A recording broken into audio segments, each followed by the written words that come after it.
gados pie samaksāt, tā tas notiek Latvijā.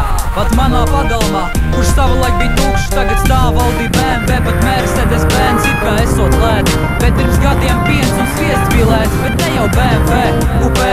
Benzīna cenas tikai kāp, bet mūsu makas kam arī neapstādināt. Mašīnām no Vācijas redz rūsas par daudz, ejam salonu un pērkam jaunu un braucam prom. No Žiguļiem uz Golfiem, no Golfiem uz Audi. Hei, latviešu tautu sabiedrē. No Žiguļiem uz Golfiem, no Golfiem uz BMW. Hei, latviešu tautu progresē.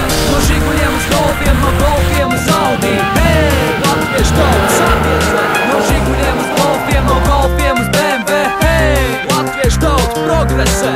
Skatāmies atpakaļ uz mūsu senčiem, vai atceraties, kā viņi braukā ar Žiguļiem? Ai, kur tad tie laika aizgāja, kad jau viņi turās pie viesiem mēršiem? Rašas tāvēns ieklampējas stūrē, pabrauc garām, bet cits atkal iesēdies tā, ka viņam kāls spīd ārā.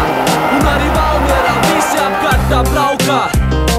Jā, dienas ies priekš un arī gadi ies priekš, gan jaunās, gan vecās paudzes ietiem līdz un tiekš drīdz un baidās ieslikt savās domās. Tomēr kaut kur dziļumā viņi grib nākt ar mums, kas nav pārpratums, jo daudziem gribās redzēt tādas mašīnas, savās garšās nomainīt savu veco Žiguli pret Audi, un tad vienkārši braukt un baudīt. No Žiguļiem uz Golfiem, no Golfiem uz Audi. Hei, latviešu tautu sabiedrē. No Žiguļiem uz Golfiem, no Golfiem uz BMW. Hei, latviešu tautu progresē. No Žiguļiem uz Golfiem, no Golfiem